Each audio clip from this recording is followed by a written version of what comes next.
கிறிஸ்துவில் மிகவும் பிரியமானவர்களே, இந்த வெற்றியின் நேரம் நிகழ்ச்சியின் மூலமாக உங்களை சந்திப்பதில் மிக்க மகிழ்ச்சி அடைகிறேன். எப்படி இருக்கீங்க?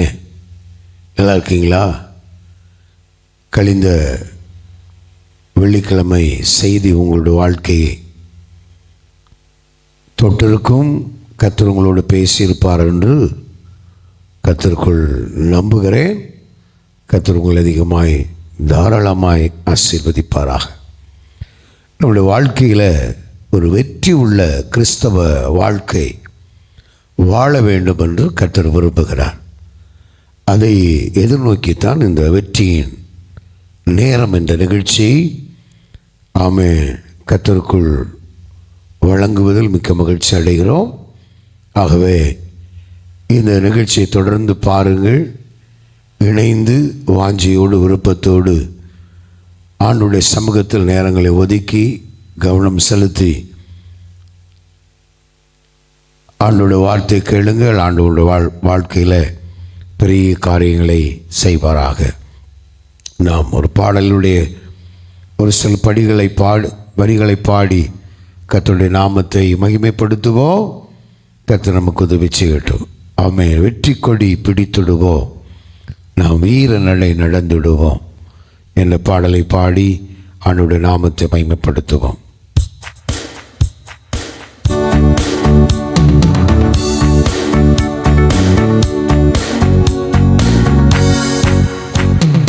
வெற்றி கொடி பிடித்திடுவோம், நாம் வீர நடை நடந்திடுவோம். வெற்றி கொடி பிடித்திடுவோம், நாம் வீர நடை நடந்திடுவோம். வெள்ளம் போல சாத்தான் வந்தாலும் ஆவிதானே கொடி பிடிப்பா. வெள்ளம் போல சாத்தான் வந்தாலும் ஆவிதானே கொடி பிடிப்பா. அஞ்சாதே என் மகனே, நீ அஞ்சாதே என் மகளே.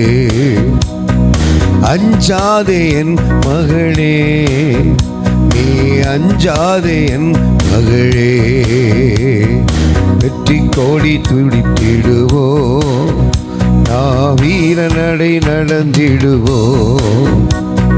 வெற்றி கோடி பீடித்திடுவோம், நான் வீர நடை நடந்திடுவோம். 1000 துன்பம் வந்தாலும் அணுகாது அணுகாது. 1000 துன்பம் வந்தாலும் அணுகாது அணுகாது. ஆவியின் பட்டயம் உண்டு, அலகையை வென்று விட்டோ. ஆவியின் பட்டயம் உண்டு, நம் அலகையை வென்று விட்டோ. வெற்றி கோடி பீடித்திடுவோம், நாம் வீர நடை நடந்திடுவோம். வெற்றி கோடி பீடித்திடுவோம், வீர நடை நடந்திடுவோம். காடானாலும் மேடானாலும் கர்த்தருக்கு பின் நடப்போ. காடானாலும் மேடானாலும் கர்த்தருக்கு பின் நடப்போ. கலப்பையில் கை வைத்திட்டோ, நான் திரும்பி பார்க்க மாட்டோ. கலப்பையில் கை வைத்திட்டோ, நாம் திரும்பி பார்க்க மாட்டோ. வெற்றி கோடி பிடித்திடுவோம், நாம் வீர நடை நடந்திடுவோம். வெற்றி கோடி பீடித்திடுவோம், நாம் வீர நடை நடந்திடுவோம். கோலியாத்தை முறியடிப்போம், இயேசுவின் நாமத்தினா. கோலியாத்தை முறியடிப்போம், இயேசுவின் நாமத்தினால். விசுவாச கேடயத்தா பிசாசை வென்றிடுவோம். விசுவாச கேடயத்தா பிசாசை வென்றிடுவோம், வெற்றி கொடி பிடித்திடுவோம், நாம் வீரநடை நடந்திடுவோம், வெற்றி கொடி பிடித்திடுவோம், நாம் வீரநடை நடந்திடுவோம், வெற்றி கொடி பிடித்திடுவோம், நாம் வீரநடை நடந்திடுவோம், வெற்றி கொடி பிடித்திடுவோம், நாம் வீரநடை நடந்திடுவோம், வெற்றி கொடி பிடித்திடுவோம், நாம் வீரநடை நடந்திடுவோம்.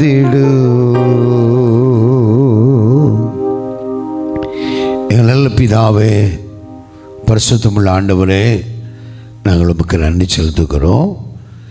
இந்த வெற்றியின் நிகழ்ச்சி மூலமாய், வெற்றியின் நேரம் என்கிற இந்த நிகழ்ச்சியின் மூலமாய் நம்முடைய பிள்ளைகளை சந்திப்பதில் மிக்க மகிழ்ச்சி அடைகிறோம்.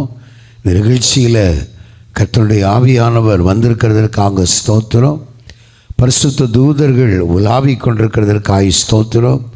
கவனிக்கிற அந்த வசனத்தை உணர்கிற ஒவ்வொருடைய வாழ்க்கையிலும் வெற்றியின் மேன்மை தங்க அப்பாவை பார்த்து நான் ஜெபிக்கிறேன். உடைய பிள்ளைகள் உடைய கருத்தில் ஒப்புக் கொடுக்கிறோம். உடைய சிந்தைகள், இருதயம், செவிகள் எல்லாம் கர்த்தருடைய வார்த்தைக்கு நேராக திரும்பட்டும். எல்லா தடைகளும் மாறட்டும். இயேசு கிறிஸ்துவின் நாமத்தில் ஜெபிக்கிறோம் பிதாவே, ஆமென், ஆமென். கிறிஸ்துவுக்குள் மிகவும் பிரியமானவர்களே, அருமையான இந்த நாளிலே உங்களை சந்திப்பதில் மறுபடியும் மிக்க மகிழ்ச்சி அடைகிறோம். பாருங்கள் பிரியமான ஆண்டவருடைய பிள்ளைகளே, இந்த நிகழ்ச்சியை பார்க்க நீங்கள் ஒருவேளை பலதரப்பட்ட துன்பத்தினூடாக, துயரத்தினூடாக, பிரச்சனையினூடாக, பாடுகளூடாக, போராட்டத்தினூடாக, தோல்வியின் மேல் தோல்வியை கண்டு துவண்டு இந்த நிகழ்ச்சியை நீங்கள் பார்த்து கொண்டிருக்கலாம். ஆண்டவராகிய கர்த்தர் உங்கள் வாழ்க்கையில் இன்றைக்கு ஒரு வெற்றியின் வழியை வகுத்து உங்கள் வாழ்வில் ஒரு வெற்றியை தர என் தேவன் வல்லவராக இருக்கிறார். ஸ்தோத்திரம். வேதாகமத்தில்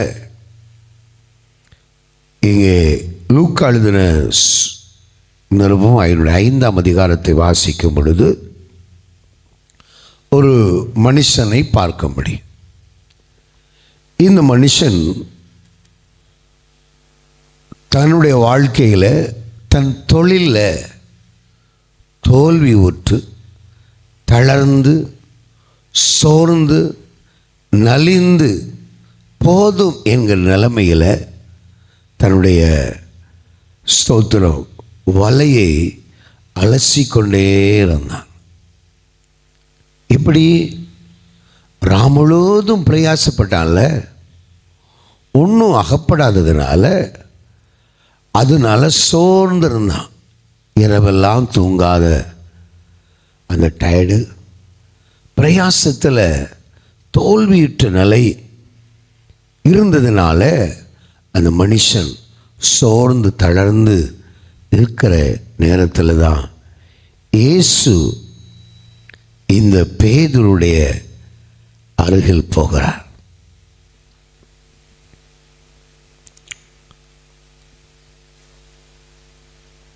பாருங்க, வசனம் சொல்கிறது, அப்பொழுது கடற்கரையிலே நின்ற 2 படகுகளை கண்டார். மீன் பிடிக்கிற அவைகளை விட்டு இறங்கி வலைகளை அலசி கொண்டிருந்தார்கள். இப்போ வலை அலசிட்டு இருக்கிறாங்க. ஒரு தோற்ற நிலைமையில் அலசி கொண்டிருக்கிறாங்க. சில கடற்கரை பகுதிகளில் ஜெபத்தின் மூலமாய் எல்லாமே சுவை கிராம ஊழியத்தை செய்து கொண்டிருக்கிறோம் இல்லை.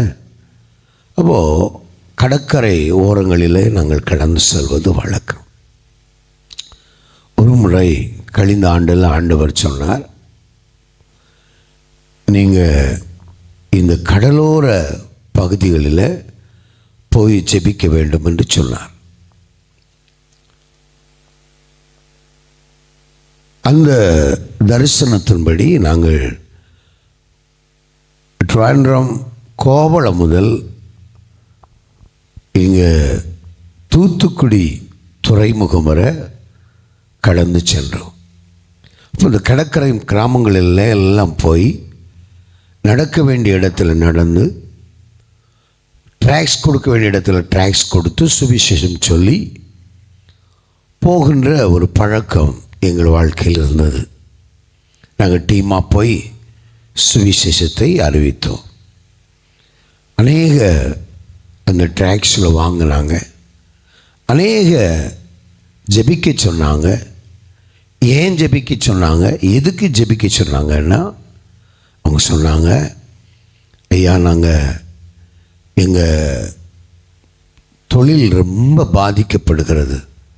சில நேரங்களில் நாங்கள் பெட்ரோல் செலவு கூட நடக்காது. அந்த சூழ்நிலைக்கு நேராக தள்ளப்படுகிறோம். நீங்கள் ஜெபம் பண்ணுங்க. ஆமாம் அப்படின்னு சொல்லி நாங்கள் ஜெபித்திருக்கிறோம்.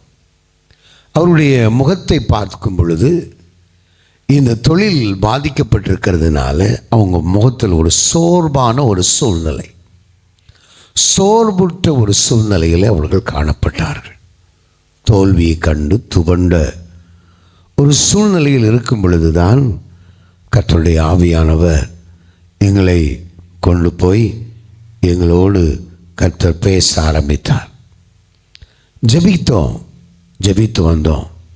ஆனால் அதற்கு பிற்பாடு கடல் சீற்றங்களோ அழிவுகளோ நாசமோ இதுவரை வந்ததாக கேள்விப்படவில்லை. கர்த்தர் தம்முடைய ஜனத்தை பாதுகாத்து கொண்டிருக்கிறார். இப்போ பிரியமானவர்களே, இந்த சூழ்நிலை சிலர் தங்களுடைய படகுகளை ஏற்றி எங்களை ஜெபிக்க சொன்னார்கள். நாங்கள் ஜெபித்து அந்த படகுகளை ஆசீர்வதித்தோம். அது மிகுந்த சந்தோஷமாக இருந்தது. இப்போ பிரியமான கர்த்தருடைய பிள்ளைகளே, இங்கே இந்த பேதுரு அலசி கொண்டிருக்கும் பொழுது ஆண்டவராகிய கர்த்தர் என்ன செய்கிறார் தெரியுமா? அப்பொழுது அந்த படகுகளை ஒன்றில் ஏறினார். சோதரம்.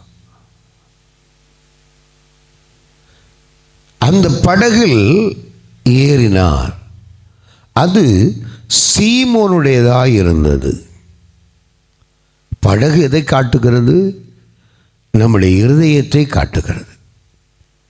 இயேசுவுக்கு நம்முடைய இருதயத்தை திறந்து கொடும் பொழுது அந்த படகுல எப்படி பேதுரு படகுல இயேசு எப்படி ஏறினாரோ அதை போல நம்முடைய படகிலும் இயேசு கடந்து வருவதற்கு வல்லவராய் ஆயத்தமாக இருக்கிறார்.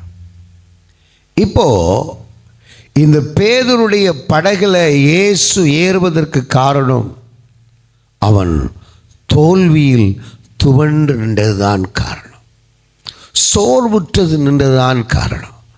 ராம் முழுவதும் பிரயாசப்பட்டு ஒன்றும் அகப்படவில்லையே என்கிற கவலைதான் காரணம்.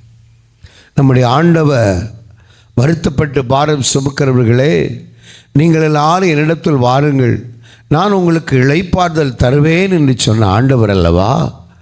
இவன் வருத்தத்தோடு இருக்கிறதையும் இவன் துக்கத்தோடு இருக்கிறதையும் இவன் வேதனையோடு இருக்கிறதையும் ஆண்டவர் பார்த்து என்ன சொல்கிறார் பாருங்க. ஸ்தோத்திரம். ஆமே, அவனுடைய படகுல ஆண்டவர் ஸ்தோத்திரம் ஏறும்படி ஆண்டவர் ஆமே இயேசு பேதுருடைய படகுல ஏறுகிறார்.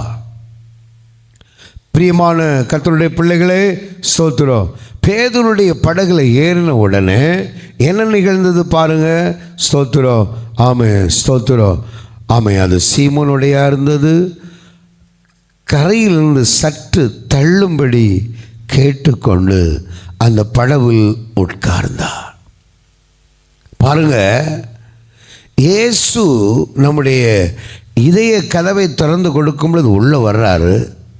அவரை உட்கார வைக்கணும். இங்கே அந்த படகுல இயேசு உட்கார்றார். இடம் கொடுத்தா வந்துடுவார். இடம் கொடுத்து அந்த செகண்டில் என்ன செய்வார்? வந்துடுவார். இப்போ இவனுக்கு இடம் கொடுத்தா கர்த்தர் ஏசப்பா அனுசரித்தார், அந்த படகுக்குள்ளே வந்துட்டார். வந்து உட்கார்றாரு. உட்கார்ந்து அவனை பார்த்து சொல்கிறாரு, என்ன சொல்கிறாரு? ஸ்தோத்திரம்.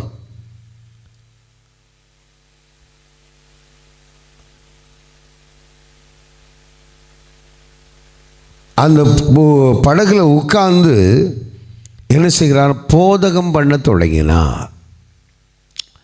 இப்போ அந்த சூழ்நிலை நம்ம புரிஞ்சுக்கணும். இவன் தேவையோடு இருக்கிறான், தோல்வி கண்டிருக்கிறான். இந்த சூழ்நிலையில் இயேசுவுக்கு தன் படகாகிய இருதயத்தை திறந்து கொடுக்கிறார். இயேசு அந்த படகுல போகிறார், போய் உட்கார்றாரு.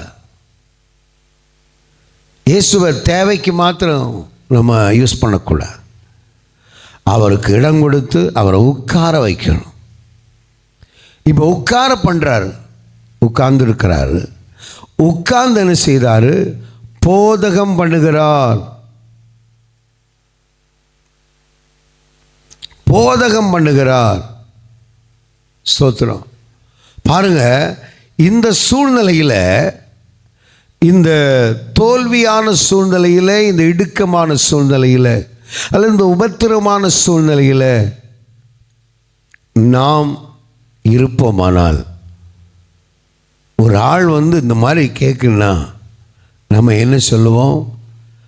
நாங்களே தோற்று போய் ராம் முழுதும் பிரயாசப்பட்டு தூக்க மயக்கத்துக்கு உடன்பட்டுருக்கிறோம், அப்புறம் அந்த இடையில என் படகுல வந்து வேறு அப்படின்னு நம்ம சொல்லியிருப்போம். ஆனால் பேதுரு ஒன்றும் சொல்லவில்லை, எதையும் பேசவில்லை, ஒன்றுமே சொல்லவில்லை. அவன் என்ன? ஸ்தோத்திரம். ஆண்டவராய் இயேசு கிறிஸ்து அந்த படகுக்குள் இருந்து பிரசங்கம் பண்ணுகிறார். அப்போ இயேசு நமக்குள் வரும் பொழுது அவருடைய பிரசன்னம் நம்முடைய கவலையை மாற்றுகிறது. அவருடைய பிரசன்னம் நம்முடைய வேதனையை மாற்றுகிறது. அவருடைய பிரசன்னம் நம்முடைய துக்கத்தை மாற்றுகிறது. அவருடைய பிரசன்னம் நம்முடைய சூழ்நிலையை மாற்றுகிறது. மாற்றி தேவன் தம்முடைய வார்த்தையை, வல்லமையை வார்த்தையின் மூலமாய் விளங்க பண்ணுகிறார். இயேசு பிரசங்கம் பண்ணினார். ஸ்தோத்திரம். அதுக்கு ஒன்றும் அவர் சொல்லவே இல்லை. விட்டு கொடுத்த எவனும் கெட்டுப்போன சரித்திரம் இல்லை. தன் வாழ்க்கை அர்ப்பணித்த எவனும் கெட்டுப்போனதாக சரித்திரம் அல்ல. ஆண்டவருக்கென்று தன் வாழ்க்கையை ஒப்பு கொடுத்த அர்ப்பணித்த எவனும் ஆமே ஆலையிலும் இடறி போன சரித்திரம் இல்லை. பாருங்க பிரியமான கர்த்தருடைய பிள்ளைகளே, ஸ்தோத்திரம். அவர் போதகம் பண்ணி முடிந்த பின்பு சீமோனை நோக்கி ஆழத்திலே தள்ளி கொண்டு மீன் பிடிக்கும்படி உங்கள் வலைகளை போடுங்கள் என்றார். பாருங்க, முதல்ல அந்த படகுல ஏறினதும் பேதுரு ஒன்றும் சொல்லலை. அந்த படகாய் இருதயத்தை திறந்து கொடுத்தான். ரெண்டாவது என்ன செய்தான்? ஸ்தோத்திரம். இயேசு உட்கார்ந்து பிறகு அவன் உட்காரக்கூடாதுன்னு சொல்லலை, மறுத்தரம் ஒன்றுமே சொல்லலை. 3, அவர் அந்த படகில் இருந்து பிரசங்கம் பண்ணின பிற்பாடும் அவன் ஒன்றுமே சொல்லவில்லை. பாருங்க, இந்த 3 காரியங்களுக்கு தோல்வியுற்ற இந்த மனுஷன் கர்த்தரை தன்னுடைய இருதயத்தில் ஏற்றுக்கொள்ளவும், தன் படகுகளை அங்கீகரிக்கவும், அவரை உட்காரவும், அவரை அந்த படகுல வைத்து பிரசங்கிக்கவும் அனுமதித்ததுனால ஆண்டவர் என்ன பார்த்தாரு? எனக்கு அவனுடைய படகை அவன் கொடுத்ததுனாலும், அங்கே அவனை படகில் உட்கார பண்ணினதுனாலும், அங்கே என்னை பிரசங்கிக்க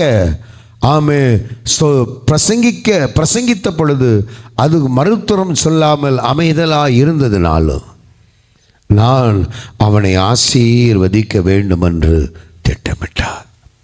பிரியமான கர்த்தருடைய பிள்ளைகளே, ஆமே நம்ம புரிந்து கொள்ளணும். திட்டமிட்டு அவனை பார்த்து சொல்கிறாரு, உன் வலையை சற்று பாருங்க. போதகம் பண்ணி முடிந்த பின்பு சீமோனை நோக்கி, ஆழத்திலே தள்ளி கொண்டு போய் மீன் பிடிக்கும்படி உங்கள் வலைகளை போடுங்கள் என்றார். ஆழம், ஸ்தோத்திரம், ஆவிக்குரிய ஒரு ஆழம். ஆவிக்குரிய ஆழத்தில் போகும்போது தான் ஸ்தோத்திரம் அது நீச்சல் ஆழம் என்று எசேக்கியேல் தீர்க்கதரிசி சொல்லுகிறார். பாருங்க, அது நீச்சல் ஆழம். இப்போ பாருங்க, அந்த ஆழத்தில் கொண்டு போய் போடு அப்படின்றார் வலையை. அதற்கு சீமோன் ஐயரே முழுவதும் அப்போ தான் தன்னுடைய சுயரூபத்தை தன்னுடைய சூழ்நிலையே சொல்கிறான். ஐயரே, முழுவதும் பிரயாசப்பட்டேன், முழுவதும் பிரயாசப்பட்டேன், ஒன்றும் அகப்படல். ஆகிலும் உம்முடைய வார்த்தையின்படி வலையை போடுகிறேன் என்றார். அந்தபடி அவர்கள் செய்து தங்கள் வலை கிளியத்தக்க மிகுதியான மீன்களை பிடித்தார்கள். பார்த்தீங்களா, நம்ம யாருக்கு வார்த்தை கேட்டு போகிறோம், யாருடைய ஆலோசனைப்படி போகிறோம். நீங்கள் ஒரு தொழில் செய்கிறீங்க, எவ்வளோ நேரம் ஜெபிக்கிறீங்க? இயேசுவுக்கு உங்கள் இருதயத்தை கொடுத்துருக்கீங்களா? இயேசு உங்களுக்குள்ள வாசம் பண்ணுறாரா, உட்கார்றாரா? அவரை பிரசங்கம் பண்ணுவதற்கு நீங்கள் உங்களுடைய இருதயத்தை திறந்து கொடுக்கிறீர்களா?